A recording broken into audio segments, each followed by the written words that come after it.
Գյուրջան Կասկադ, հասանելի բնակարաններ 65 ամիս մարման ժամկետով։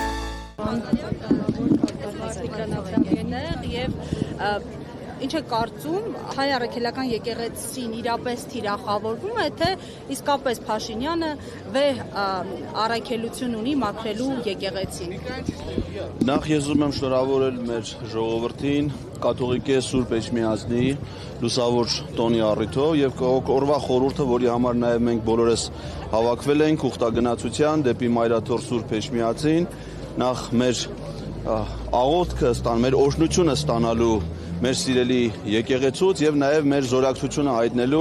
ամենայն հայոց կաթողիկոսին եւ մեր հոգեվոր հայրերին եւ առհասարակ հայաստանյաց առաքելական Սուրբ եկեղեցուն։ Ես կարծում եմ, որ հատկապես այս տարին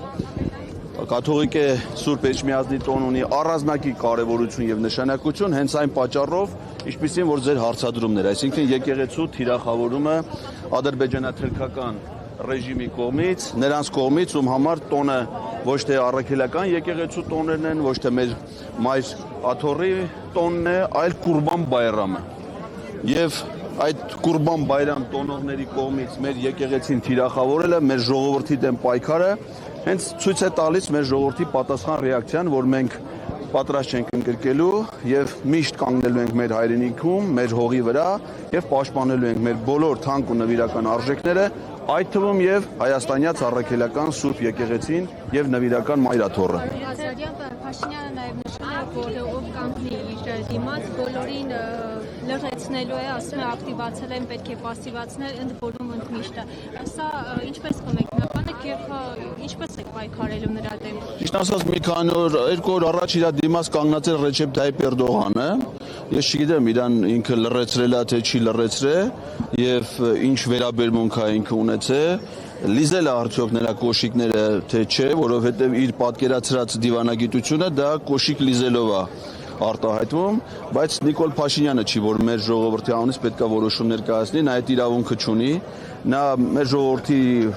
վստահությունը, լեգիտիմությունը վաղուց չունի, չի վայելում եւ բացի դրանից նա անօրինական պաշտոնավոր է, որովհետեւ նա վարչապետ է, ոչ թե Էրդողանի եւ Ալիևի հանձնարարությունները կատարելու, այլ կառավարության գործունեության ծրագիրը կատարելու։ Իսկ նա կառավարության գործունեության ծրագիրը չի կատարել։ Իսկ Հայաստանի Սահմանադրության վարչապետը այն պաշտոնյան է, որը կատարում է կառավարության գործունեության ծրագիրը։ Հետևաբար, քանի որ նա հրաժարվել է իր առաքելությունից, նա նույնիսկ սահմանադրական կարգավիճակ չունի։ Նա այս պահի դրությամբ միած սովորական շարլատան է, որը խաբեությամբ տիրացել է մեր ժողովրդի օրինական իշխանության եւ այդ իշխանությունը ծառայեցնում է մեր թշնամիների շահերին։ Մեր ժողովուրդն էլ հիմար չի, ոտքի է կանգնելու եւ դուրս է շպրտելու։ Իսկ դե դուրս շպրտելու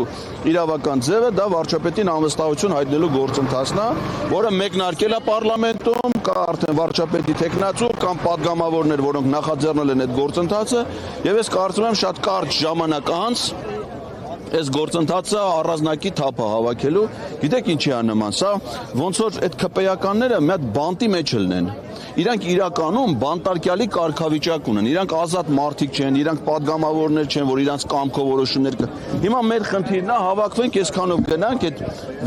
բանը եմ ասում, էլի համեմատության մեջ եմ ասում, այդ բանտի դռները բացենք։ Այդ բանտի դռները որ բացեցինք, բոլորն է փախնելու են։ Հիմա կարող ասենք ընդ մեն նարկոմանը լի 24 գրամ դեռնականաչավուն զանգված ծխած, որը ես պատի տակ վերընկած ասի, չէ, ես դուրս չեմ գալի, ես մնում եմ ըստե ինձ դե լավա կարա տես մեկնելի։ Բայց հիմնականում բոլոր բանտարկյալները փախնելու են այդ բանտից եւ գալու են միանան ժողովրդին, այն մարդկանց, ում շնորհիվ իրանք այսօր այնտեղ падգամավորի կարգավիճակ ունեն։ Մենք ոչ մի հատուկ պահանջ իրանցից չունենք, քան իրանց պարտականությունների կատարումը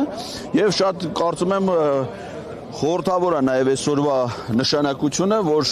մարդիկ հավաքված են նախ առաջին հերթին Մայր Աթոռ ուխտագնացության գնալու, բայց նաև յուրաքանչյուրս մեր մտքում հասկանում ենք, որ այս իշխանությունը ինքը թիրախավորել է մեր եկեղեցուն, հարձակվել է մեր եկեղեցու վրա եւ Մայր Աթոռ մենք չենք գնում միայն աղոթքի եւ մոմ վառելու, նաև գնում ենք մեր զորակցությունը հայտնելու, որը հետագայում պետք է արտահայտվի այլ գործողություններով, այսինքն մարդկային այս մեծ բազմությունը ժամանակի ընթացքում թափ է հավաքելու եւ անկառավարելի է ալելու Ադրբեջանի եւ Թուրքիայի իշխանությունների համար։ Ձևակերպեցիք բանտից պետք է ազատել ակնարկանց,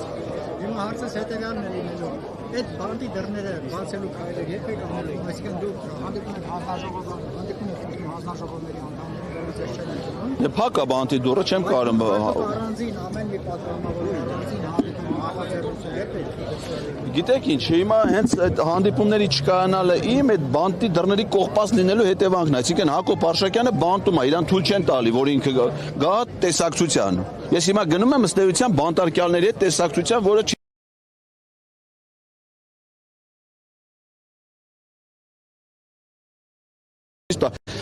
ճիշտ ասած,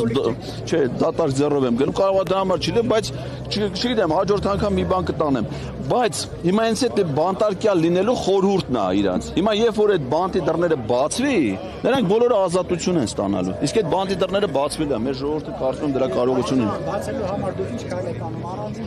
Չէ, ես կարծում եմ, որ մենակով ինչ դժվար ալնելու այդ դուռը բացել։ Պետք է Հրանտ Մաթևոսյանի ասած 20 հոգով։